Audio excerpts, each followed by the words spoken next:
Hello, everyone. I'm happy to give this second presentation to the IPITA fellows and friends as part of these educational programs. By now, if you saw the first presentation that I just gave, you may know who I am and what I've been doing the past few decades. I'm Camillo Ricordi, co-founder of IPITA and former president of IPITA, and currently serving as head of the Cell Transplant Center and Director Emeritus of the Diabetes Research Institute at the University of Miami Miller School of Medicine.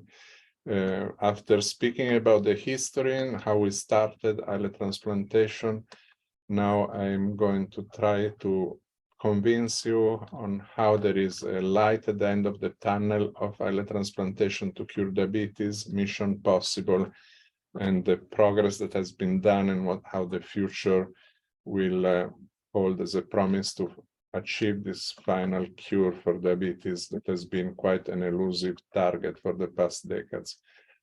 So I will not repeat all the history of islet transplantation and the first successful transplant that was part of my first talk, just to mention that finally this has been reported in the first successful phase 3 trials of islet transplantation performed by the Clinical Islet Transplantation Consortium of the National Institute of Health, that I had the honor and privilege to chair the steering committee for over a decade, and to be the lead author on the islet isolation technology paper that serve all the centers of the consortium to perform these transplants.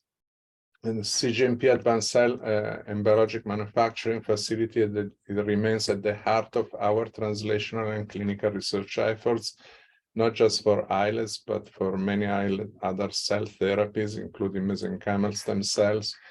And this, you see a list of milestones that have been performed over the decades at the DRI and worldwide in this direction. I will not go through the early steps that we already described, but in the 2000s, we successfully transplanted islets after shipping across state barriers. Then there was the completion of the multi-center trial of the Edmonton Protocol, elimination of primary non-function by pre-transplant culture and islet assessment, successful completion of the FDA phase 3 trial, and demonstration recently of the 20-year patient survival after islet transplantation that was superior to what previously reported as a 20-year survival in patients treated just with insulin, even if they didn't receive immunosuppression. We were distracted by COVID, performing the first successful trial that saved all patients with diabetes, and 91% of patients treated with infusion of mesenchymal stem cells that are now becoming central for many regenerative medicine and autoimmune disease treatment strategies. We launched the program Fit for Healthspan to try to prevent heart disease progression in viral, autoimmune, and age-related chronic disease conditions.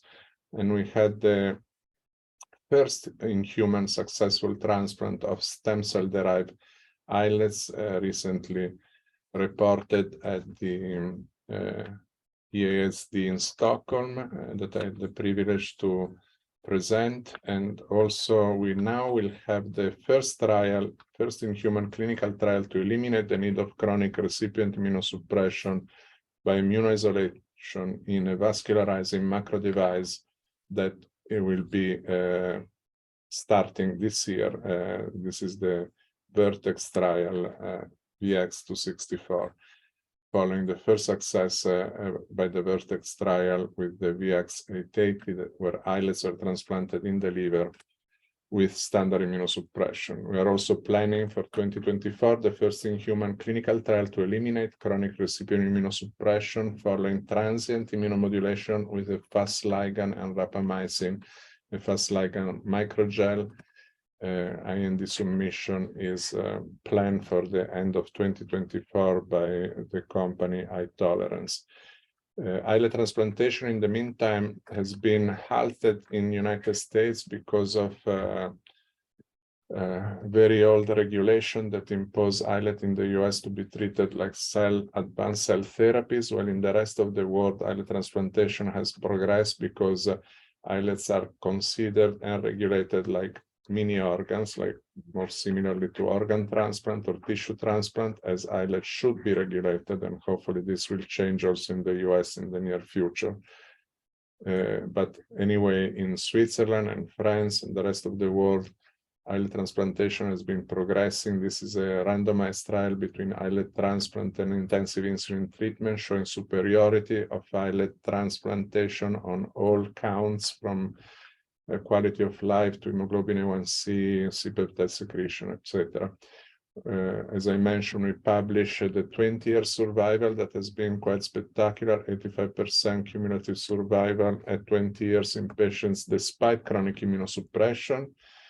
And then we arrived to the presentation of the Vertex first success of a stem cell-derived pancreatic islet cell transplant. This was the initial trial with immunosuppression and islet transplanted in the liver as a proof of concept to reproduce and actually show even better results than islet transplant from allogenic donors, multi-organ donors. This trial is now progressing, and more data will be presented at the 2023 ADA in June. But I had the privilege and the honor to report at ESD in Stockholm, and later at this IPITA, European Pancreas and Islet Transplant Association meeting, the results of this remarkable first in human successful transplant. Here you can see the first patient that was performed at MGH by Jim Markman and collaborators that has 99% time in range of insulin with normalized hemoglobin A1C from 8.6 to 5.2, quite a remarkable success. And now we performed the first in human with the full dose. This was done remarkably with half dose, because the first two patients were performed with a half dose for safety consideration, as a FDA liked us to proceed. I've been privileged to chair the steering committee of this of both this Vertex trial, both the one with immunosuppression and the new one that will start hopefully very soon, without immunosuppression, utilizing a macro device immunoisolating and revascularizing. So mission possible, this could open the way to unlimited islet supply without anti-rejection drugs that are currently severely limiting the applicability of islet transplantation to the most severe cases. Challenges remain, and we have to keep in mind that after a successful cure, you have to prevent disease recurrence, prevent the accelerated aging associated with diabetes, prevent the chronic complication. But what we are developing to prevent disease recurrence after a successful cure could be also help in preventing the disease altogether. And only then we will be able to claim eradication of type 1 diabetes. One of the challenges in islet transplantation has emerged from this recent paper on the post-Edmonton trial. You can see that the insulin dependence rate at 20 years, even if the patient survival is great and graft function is still approximately 50%, it is great because graft function is sufficient to produce the long-term benefit of islet transplantation, but you see insulin dependence goes down to 8%. And so there is room for improvement of this situation. David Harlan published several of the challenges in this nice review, besides glucotoxicity of high glucose and immunosuppression, alloreactivity, autoreactivity, the initial blood-mediated inflammatory reaction, and suboptimal revascularization and the diabetogenic effect of some immunosuppressive drugs. So that these are challenges. Despite this challenge, results have continued to improve, and these are the remarkable results of Francois Pateau and Julie Carconte team in Lille, that, like the Thierry Berny Cragel Consortium, have shown remarkable progress and success in Europe with islet after kidney and islet transplant alone recipients showing years post-infusion, patient with graft survival over 75–80%. So quite remarkable results. And France included islet transplant, now both allo and auto, as standard practices fully reimbursed by Social Security. And while we continue to be severely damaged by the current FDA regulation that impose an impossible regulatory framework for islet transplantation in the US with outdated regulatory guidelines, the rest of the world luckily can continue. And it's nice to see that some of them also remember to be thankful for all our old guard that brought the field to where we are today. But I'm so grateful for all these fellows and former students and collaborators to be able to move the field forward outside of the US. The requirements for final success are both improving the engraftment at the transplant site, tolerance induction, and adequate supply. The hypoxia has been a big problem, together with the instant blood-mediated inflammatory reaction. And we started working on an alternative site of transplantation, namely the omentum, that incidentally was the first site using a successful islet transplant in 1829 by Brancati, transplanting fragments of pancreas in the omentum. But we thought that this could provide an advantage because still the insulin delivery goes to the liver through the portal system, so it's physiologic, and may avoid some of the risk of intrahepatic islet transplant where the cells are not retrievable if something goes wrong. So we published in the New England Journal of Medicine this study on bioengineering of an intra-abdominal endocrine pancreas with the first success following a relatively simple procedure in minimally invasive surgery, layering islets with autologous plasma and then human recombinant thrombin to create this very thin, fully resorbable scaffold. The results were quite remarkable, with insulin independence demonstrated for over a year. And the problem emerged, though, that there is still loss of islets peri-transplant, and this seems to be linked to low oxygen delivery, and for sure is related to hypoxia. And so it was not quite more effective than intrahepatic islet transplantation, but it is known that the insulin secretion and the islet health decrease when the oxygen decreases. So if you see C-Peptide, these are cases of intra-omental encapsulated islet transplant. The C-Peptide was not very remarkable in this condition of hypoxia. But when we introduce an increase in ambient oxygen post-transplant in this non-human primate model system, we were able to observe a dramatic improvement in C-Peptide, fasting C-Peptide production compared to the hypoxic condition. So this is something we definitely have to consider, increasing oxygen. And now there are a very portable machine and system to generate oxygen. You no longer need this bulky tank of oxygen, but you can go fishing or doing your favorite activities with a very portable element. And you just need this for the first week, 10 days post-transplant until the cells and the islets are revascularized and can survive on their own. The other things that we're actively studying is the influence of HLA matching and gender, as well as the elimination of diabetogenic immunosuppression. These are some results from Miami showing that if you have no antigen match HLA A, B, or DR, the success rate is much inferior compared to subject where you have an HLA A, B, and DR matching of at least one. We also surprisingly noticed that if you have a female recipient of a male donor islet product, the success rate is much lower in our experience.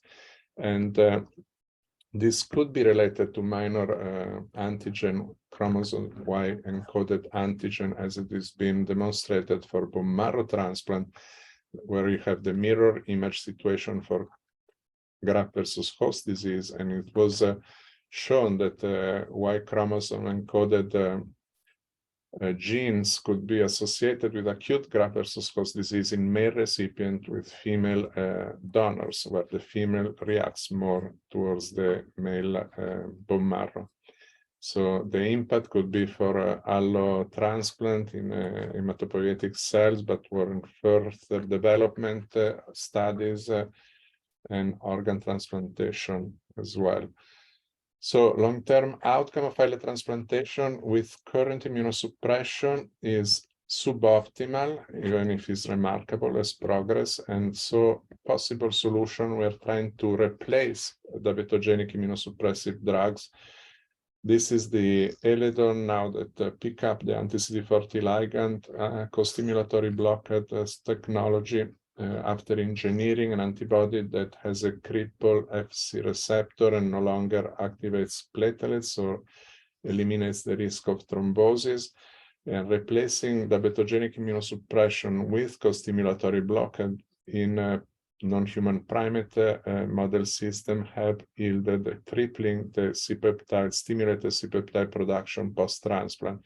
So clearly show that this unprecedented threefold increase in insulin secretion can be achieved just replacing a diabetogenic immunosuppressive agent with a co-stimulatory blockade. This is another very exciting development.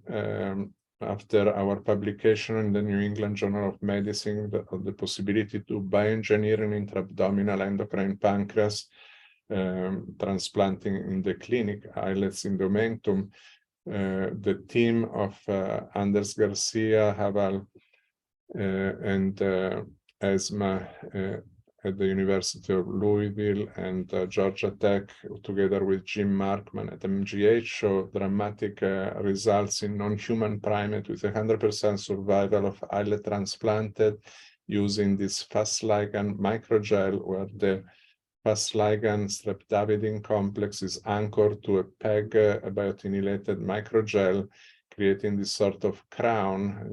Looks a little like a coronavirus with the spike protein, but much bigger with fast ligand instead of the spike protein. And what this does is co-transplanted in the omentum with the islets, and when effector cells come to attack the islets, they meet fast ligand and go into apoptosis, inducing then a full chain of events, protolorogenic with M1 to M2 shift in macrophages and regulatory T cells that are preserved long-term at the transplant site are responsible for this long-term effect on islet survival in the absence of any immunosuppressive drug after a transient induction with rapamycin that is progressively tapered, and then they go solo without immunosuppression. As I mentioned, 20-year cumulative survival despite immunosuppression is still remarkable compared to what you see in diabetes in the same age range in subjects that receive just insulin without immunosuppression. This, however, is not, of course, a randomized prospective trial that would be impossible to even fund. But it shows you that the accelerated aging in diabetes start taking a toll after a certain age. And now the results are definitely improving in recent decades, but this is still a concern, how you exhaust earlier your regenerative and repair mechanism, exposing subject to complication and to unhealthy aging consequences and associated accelerated chronic aging. That has been reported in the Lancet that for patients diagnosed early in life could be almost 2 decades of lost life years of life expectancy. So we're now focusing also on how can you prevent disease recurrence and accelerated aging after a successful islet transplant. And here we're using mesenchymal stem cell technology, regulatory T cells, and health span strategies that will bring combination of this strategy in the future to be tested clinically. MSC, mesenchymal stem cells, are already used clinically. These are intermediate multipotent cells, but are not embryonic and not fetal cells. We take them at birth from umbilical cord, so it's at time 0, are cells of baby origin that can have a very powerful immunomodulating and anti-inflammatory effect. You can obtain it from different sources, but we are concentrating on umbilical sources, umbilical cord, and we've been spending decades testing and studying MSC infusion, first for tolerance induction, then to improve kidney transplant outcomes, then diabetes, and then more recently also in Alzheimer, COVID, and type 1 diabetes at onset, and a new trial in diabetic nephropathy is currently planned. We had approval recently of a new IND to infuse these cells into the pancreas arteries by interventional radiology, and this is a trial that is starting very soon at the University of Miami Diabetes Research Institute to try to block and halt progression of autoimmunity in subjects that have diabetes diagnosed within 6 months. And there is a lot of expectation to test this new strategy. We already had a tremendous success in COVID with survival of the umbilical cord MSC infusion group in green compared to the control group. This was a randomized double-blind placebo-controlled trial that was very important beyond COVID, beyond saving all these people, was also important because it validated and confirmed the profound immunomodulatory anti-inflammatory effect of these cells, and therefore the applicability of these cells to autoimmune diseases and other conditions characterized by chronic inflammation, where immunomodulation and anti-inflammatory activity may be desired. Another effect of these cells is the increased regulatory T cells that is remarkable. Within a week, you see over 100% increase in activated Tregs, and this is also very important for possible clinical application. So now, if we want to prevent accelerated aging, disease recurrence, and chronic complication, and eventually prevent the disease, we also can look at these cells have been successful with an 8-year follow-up to prevent neuropathy, nephropathy, and retinopathy in long-term diabetes, in subjects with long-term diabetes. So this has been a remarkable study that encouraged us to still test more this strategy in these directions. And it is not just glucose control that appear important to prevent accelerated aging and prevent disease recurrence. It's also elevated fat derivatives like omega-6 essential fatty acids and defect in mitochondria could play a role. And that is why now we are working on combination of mesenchymal stem cell, vitamin D, omega-3, and polyphenols and sirtuin activators, because there have been an evolution of trends that predispose to autoimmune disease and hyperinflammatory reaction that is the results of an increase of omega-6 in our diet, refined carbohydrates, processed foods, sedentary lifestyle, while omega-3 have been decreasing that are immunomodulatory, anti-inflammatory, together with the decrease in polyphenols and sirtuin activator, decreased vitamin D, where most Americans are deficient, and decreased physical activity and exercise. This was a remarkable study in JCI, showing that if you, with omega-3, you can double the regulatory T cells and bring to very low level Th17 that are effector, the bad attacking cells also in autoimmunity.